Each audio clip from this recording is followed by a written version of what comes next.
안녕하십니까, 군썰 이주석입니다.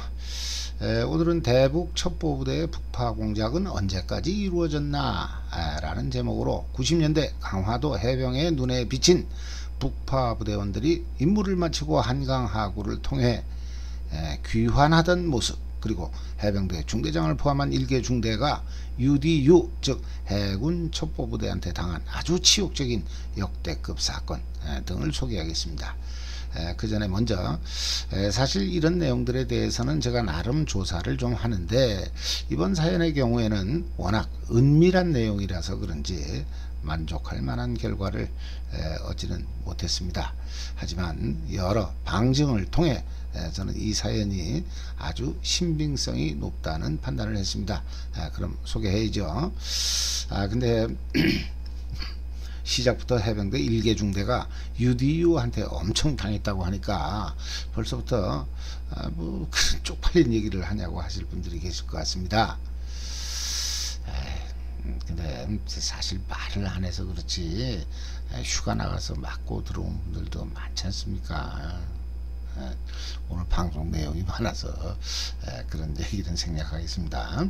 자, 그럼 정색하고, 제가 방금 해병대 일개 중대에게 치욕을 선사한 그들을 UDU 해군 첩보부대라고 말씀을 드렸는데, 이건 80년대 말까지의 명칭이고 해군 첩보부대는 과거 순수한 해군 소속이었으나 1990년 3군의 첩보부대가 모두 국군정보사령부에 통합되었기 때문에 90년 이후로는 국군정보사령부 소속이 되었습니다. 따라서 지금은 해군 첩보부대가 아닌 국군정보사령부 해상특임대 이렇게 부르는 것 같습니다.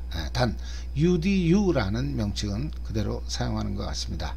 자, 그럼 오늘의 본론, 사연을 제보해 주신 분은 해병대병 700자 초반 1993년에 입대 후 오직 강화도에서만 복무하신 분입니다. 정확한 기수와 성함은 밝히지 않겠습니다. 먼저 이분은 UDU와 아주 특별한 인연이 있는 분 같습니다. 일단 해병대에 지원하는 순간부터 그들과의 인연이 시작됐는데, 그 사연부터 소개하겠습니다. 제보자께서는 해병대에 지원하기 위해서 모 지방병무청을 갔는데, 해병대 모병관 앞에 대기하자 갑자기 사복을 입은 사람이 다가오더니만 무슨 회사 이름에 전화번호만 달랑 적혀있는 명함을 주면서 해병대에 지원한 걸 보니 일단 정신상태는 됐고 해병대보다 엄청 센 부대가 있는데 한번 지원하지 않겠냐 이러더라는 겁니다. 또 만약에 거길 가게 되면 이것도 배우고 저런 것도 배운다, 게다가 돈도 몇천만 원을 준다면서 자신을 꼬시길래 그럼 제가 북한에 가는 겁니까? 물었더니만 보내줄까? 이러면서 달라붙기에 이분 생각은 요즘 세상에 무슨 북한부대가 직접 북한에 넘어가겠냐, 그런 건 다 60, 70년대에 끝난 일 아니겠냐, 그러면서 이건 사기다, 믿지 않았다는 겁니다. 제가 제보자 이분이었다고 해도 잘 믿지 않았을 것 같습니다. 실제로 72년 7.4 공동성명 이후 북파부대 요원들을 북한에 직접 침투시키는 걸 중지했다는 얘기, 또 일설에는 83년 이후 북한에 대한 직접 침투를 중지했다는 얘기, 따라서 90년대에 저한테 이런 제의를 한다면 저 역시나 믿지 않았을 것 같다는 뜻입니다. 참고로 제보자께서 해병대에 지원한 1993년, 그때는 김영삼 정부 시절이었습니다. 아무튼 자신을 꼬시던 사복 입은 남자를 처음엔 좀 이상한 사람으로 알았습니다만, 해병대 모병관을 보니까 완전 꿀먹은 벙어리, 해병대 지원자인 자신을 중간에서 가로채기 하려는 그 사람에 대해 해병대 모병관은 아무런 말도 못하고 오히려 슬슬 그 양반 눈치를 보더라는 겁니다. 이상하죠? 이건 장사꾼들 간의 상도 이상에도 있을 수 없는 일입니다. 삼겹살집에 들어가려는 손님을 옆집 닭갈비집에서 서비스를 엄청 준다면서 가로채 간다? 그러면 안 되죠. 그럼 해병대 모병관은 점잖게 그 뭐하는 짓입니까? 선수끼리 이러지 맙시다. 뭐 그래야 되는 게 맞죠. 생각해 보세요. 해병대에 지원하려고 줄 서 있는 애를 공수부대 상사가 와서 야 우리 특전사로 가자 그러면 그걸 보고 해병대 중사가 가만히 있어요? 야 이 개 어디서 개수작이야 이 쌈 나는 거잖아요. 근데 해병대 모병관이 찍소리도 못하고 있다. 그럼 뭔가 있긴 있는 것 같습니다. 그렇게 해병대 지원을 마치고 밖으로 나오는데 아까 그 양반이 계속해서 따라 나오더니만 너 수영은 좀 할 줄 아냐? 100m는 가? 저희 동네 저수지가 그 정도는 안 되지만 뭐 하라고 하면 까짓 거 뭐 못하겠습니까? 이렇게 대답을 했더니만 더욱더 아주 바짝 붙어서 고등학교 때 니네 반에서 체력장은 몇 등 했냐? 또 아버지는 무엇이냐? 형제는 어떻게 되냐? 이런 걸 집요하게 묻길래 이 양반이 뭐가 있긴 있는 분이구나 느끼면서 아버지가 농사 짓는다, 또 형이 있다는 대답 등을 통해 자신이 혹시 그 부대에서 죽더라도 힘 좀 쓰는 분이 있는 유력한 집안의 자제, 또 외아들이나 장남보다는 자신 같은 농부의 둘째 아들이 바로 이 자들이 찾는 대상이구나 하는 걸 느꼈다고 합니다. 참고로 제보자께서는 당시 전혀 부잣집, 아니 뭐 지금도 그래요, 전혀 부잣집 막내 아들 같은 타입이 아닙니다. 딱 보면 그냥 체질, 그러니까 나중에 한 거지만 그 물색관이라는 사람이 달라붙었겠죠. 그런데 몇 달 후 해병대에 입대를 했더니만 이번에도 특수부대 요원이라는 사람이 나타나더니만 훈련병 전원을 모아놓고 해병대보다 엄청 센 부대가 있는데 지원할 사람 없냐 이러더라는 겁니다. 이건 2000년대 들어 정보사 특수정보부사관이라는 모집제도, 그 이전에 요원들을 모집하던 방식이 아니었던가 생각합니다. 아무튼 두 번의 유혹에 넘어가지 않은 제보자 이분께서는 드디어 해병이 되었고 강화도에 실무 배치됐습니다. 자, 그럼 지금부터는 이분이 강화도에 배치돼서 전역할 때까지 총 5번 이상 목격했던 UDU 요원들의 활동 모습을 소개하겠습니다. 먼저 제보자께서는 그때까지만 해도 UDT는 들어봤어도 UDU는 몰랐다고 하는데 자신이 목격했던 사람들이 북파부대 UDU라고 알게 된 경위는 당시 간부들이 그렇게 얘기해 줘서 알게 됐다고 합니다. 제보자께서 아저씨들은 어느 부대 소속이세요? 이렇게 물어봤고 그들이 우리는 말이야 북파부대 UDU야 이렇게 대답했다는 뜻이 절대 아닙니다. 따라서 당시 간부들이 흑복, 그 검은 옷을 입은 사람을 잘못 알았을 가능성 역시나 아주 조금은 있는 것 같습니다. 자, 그럼 첫 번째, 제보자께서 이병 시절인 93년 여름, 장소는 이분이 근무했던 지역의 지명을 제가 그대로 말씀드리는 것은 비록 30년이 지난 얘기입니다만 적절치 않아 보입니다. 또한 그 부대에서만 사용하던 무슨 강의 이름이 들어간다거나 날아가는 새, 또 꽃이 들어가는 부대 이름, 아울러 숫자로 된 초소명 등은 제가 공개하지 않겠습니다. 그럼 평소 구글 지도를 올려놓고 설명하던 방식, 그런 건 안 한다는 뜻이죠. 오늘은 사진 한 장 없습니다. 주제가 주제인 만큼 뭐 내가 애기봉 정상에서 근무했다, 752 뭐 753 OP에서 뭘 봤다, 이런 거하고는 차원이 많이 다르기 때문입니다. 아시죠? 자, 그럼 계속해서 이병 시절 여름날 한밤중 어느 모르는 해병대 대위와 검은 옷을 입은 두 명이 집차에 앰뷸런스와 함께 자신이 근무하던 초소에 왔다고 합니다. 어느 모르는 대위, 그러면 자신의 중대장은 아니라는 뜻이죠. 물론 사전에 잠시 후 누가 갈 거니까 알고 있으라는 무전 연락을 받았습니다. 하지만 부상자도 없는데 앰뷸런스가 온 걸로 봐서 그 대위가 상급 부대의 순찰자가 아닌 것은 분명했다고 합니다. 그러더니만 야, 통문 따. 마침 그 초소는 통문이 있는 초소였고 열쇠는 당연히 후임이 가지고 있었겠죠. 이에 제보자께서 통문을 열었더니만 그 모르는 대위 왈, 야, 초소 안에 들어가서 그대로 앉아 있는다. 내가 별도 지시할 때까지 절대 일어서거나 쳐다보지 말고 그대로 앉아 있는다. 이렇게 지시를 하더라는 겁니다. 하지만 해병대는 보지 마라, 하지 마라 하면 더욱더 보고 싶고 하고 싶죠. 주변에서 해병대만 가지 마라 해서 해병대를 지원했다는 분들이 의외로 많습니다. 아무튼 선임과 함께 살며시 머리를 들고 통문 바깥쪽, 그러면 북쪽 한강 하구 쪽을 봤다는 뜻이죠.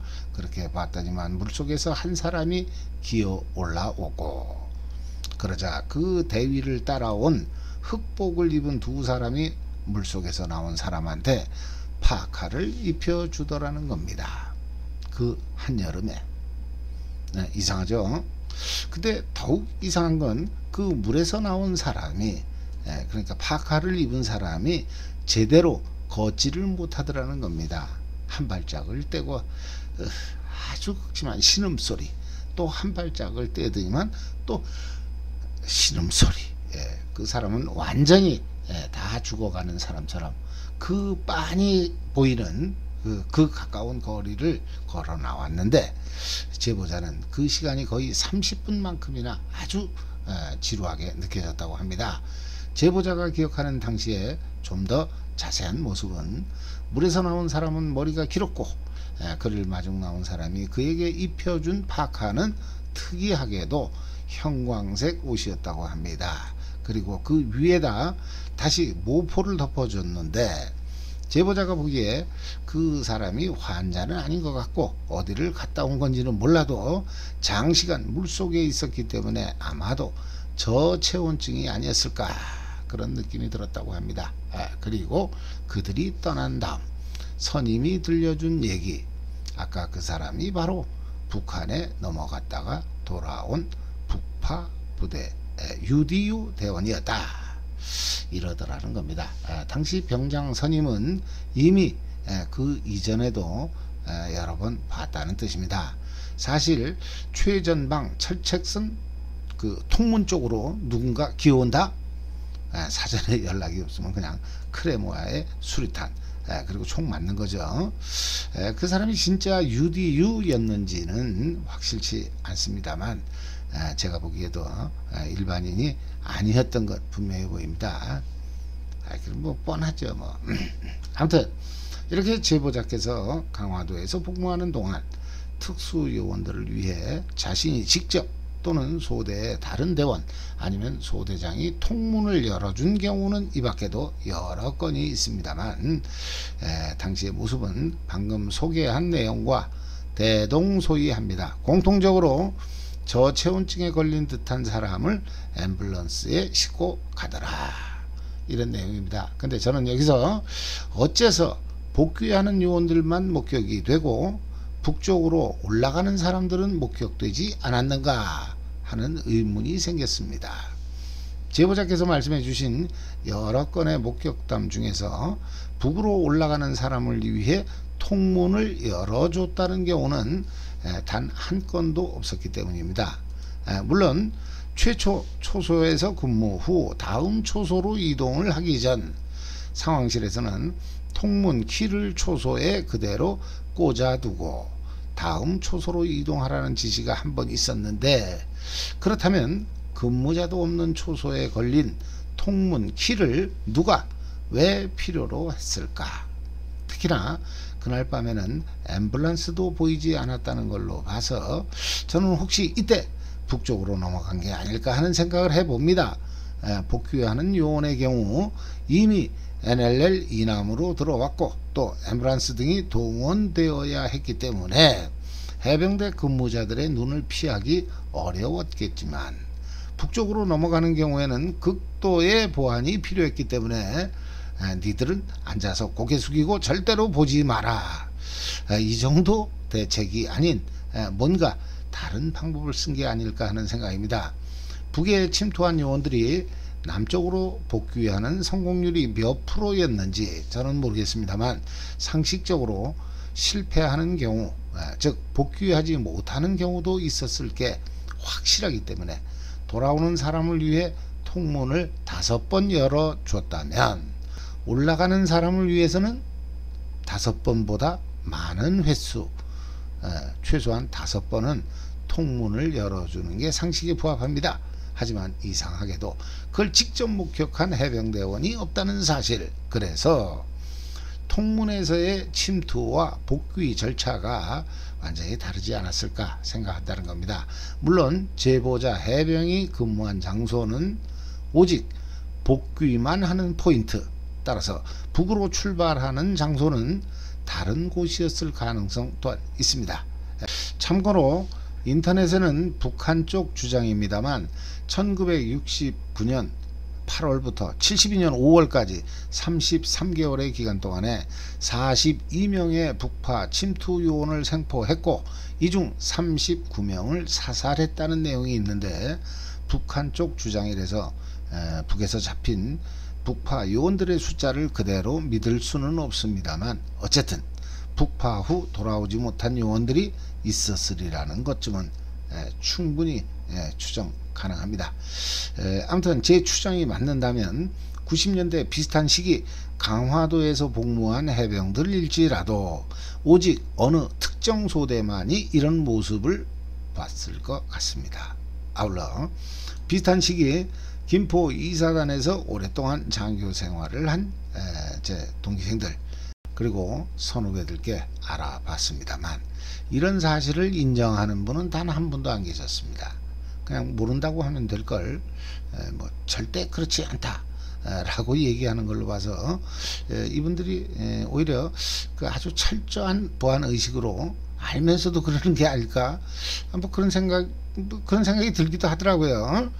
하지만 그것보다는 워낙 극도의 보안 사항이라 핵심 관계자 한두 명을 빼고는 알 수가 없는 상황이지 않았겠냐, 저는 이런 생각을 해봅니다. 뭐 김포 강화 지역 뭐 그 지역에서의 특수요원들이라고 하면 대북 전단을 날리던 애들이 거기에 좀 있었지, 이렇게 말씀해 주신 분은 계십니다. 그럼 그 양반들은 뭐 극한 훈련을 받은 사람들이라기보다는 일종의 뭐 엔지니어 그런 느낌이 드는데 그런 삐라를 날리던 사람들은 아닌 것 같습니다. 그 사람들이 물속에는 왜 들어가요?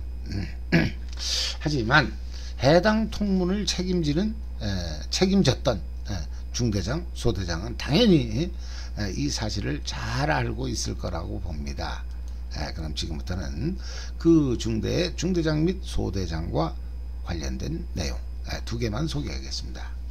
첫째, 제보자께서 병장 시절 겪었던 사연입니다. 전방에서 철수 후 예비대 시절 중대는 100km 행군을 실시했다고 합니다. 둘째 날 모모 물산, 제보자는 그 회사명도 말씀해 주셨습니다만 저는 여기서 공개하지 않겠습니다. 아무튼 중대의 행군 대열이 모모 물산 앞을 지나는데 중대장이 지금부터 여길 지날 때는 땅만 쳐다보고 간다, 절대로 오른쪽은 쳐다보지 마라, 이런 지시를 내렸다고 합니다. 하지만 아까랑 똑같죠. 해병대는 수륙, 양용, 양서륙, 그럼 개구리 거기다 녹색 군복을 입었으니까 청개구리가 되나? 아무튼 해병대는 하지 말라는 짓은 청개구리처럼 더럽게 말 안 듣습니다.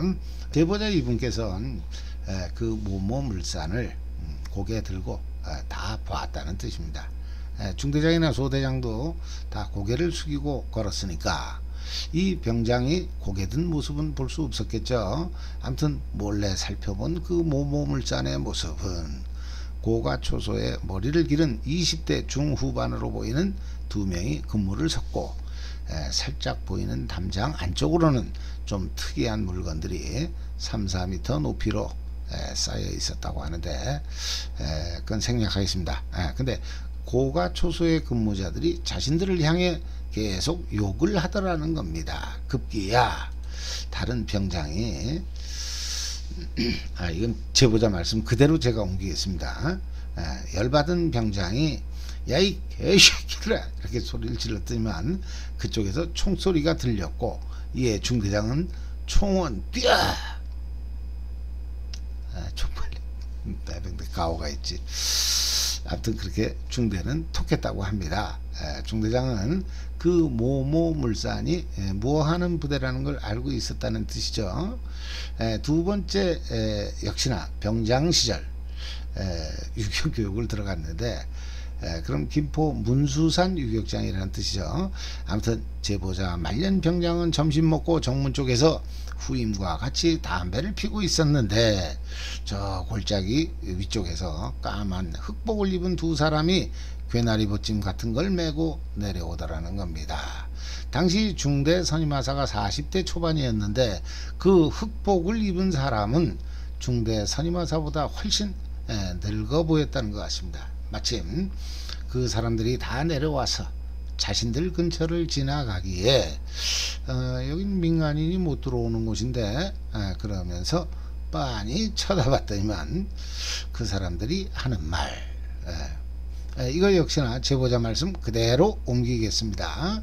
뭐 눈 깔아 뭐 그런 게 아니고 그냥 어린애 다루듯이 어허 어딜 어허 이런 소리만 하더라는 겁니다. 저 멀리 떨어진 곳에서는 중대장이 이 모습을 보고 야 쳐다보지마 고개 숙여 이렇게 소리를 질렀는데 여기서 해병은 또 청개구리 근성 하지 말라면 하죠.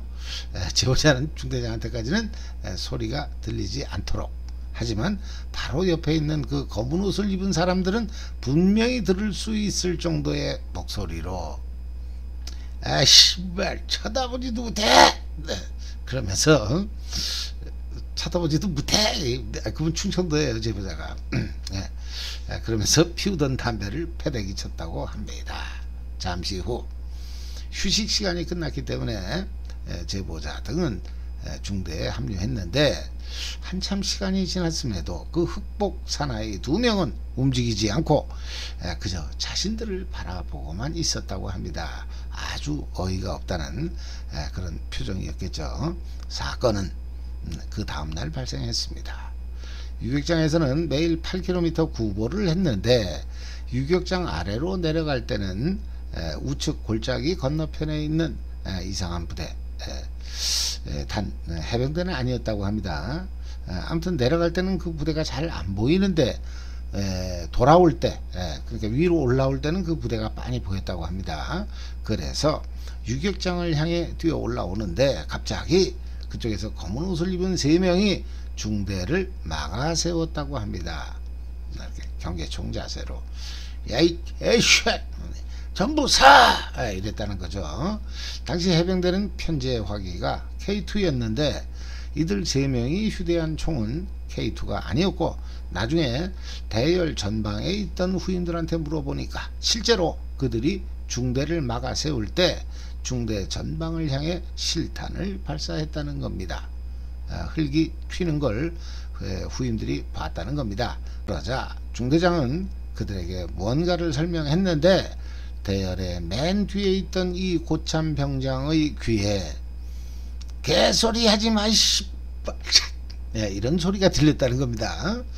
여기서 욕을 한 사람은 검은 옷을 입은 방금 실탄을 갈긴 사람 그리고 씨발 새끼라고 욕을 먹은 사람은 중대장이었다는 겁니다. 그리고 그들은 계속해서 미친 사람처럼 소리를 질렀는데 내용인즉슨 이 씨발 새끼들아 니들 우릴 쳐다보게 돼 있어? 쳐다보게 돼 있냐고?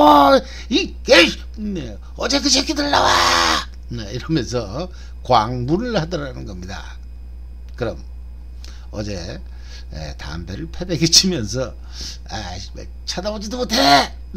이렇게 얘기한 자신을 찾는다는 뜻이죠. 하지만 어제 그 해병이 나오질 않자 특수요원 3명은 더욱 광분해서 안 나와!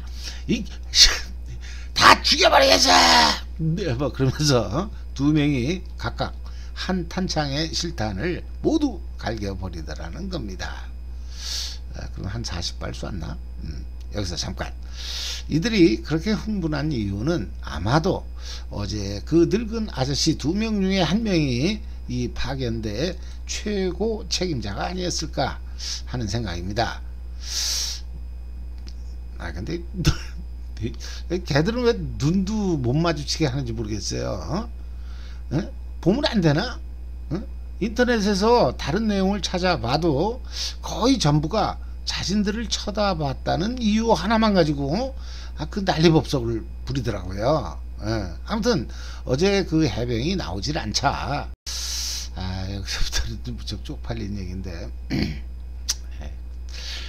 그들은 야 여기 책임자 따라 들어와 그러면서 들어갔다는 겁니다. 그러자 중대 책임자인 중대장은 완전히 예상을 깨고 당시 소대장들 중에서 막내였던 모 소위에게 목소리 깔고 야 이 소대장 네가 들어가 봐라 이런 지시를 내렸고, 이에 소대장이 따라 들어가자 중대장은 중대원들을 놔둔 채 유격장 쪽으로 뛰어갔는데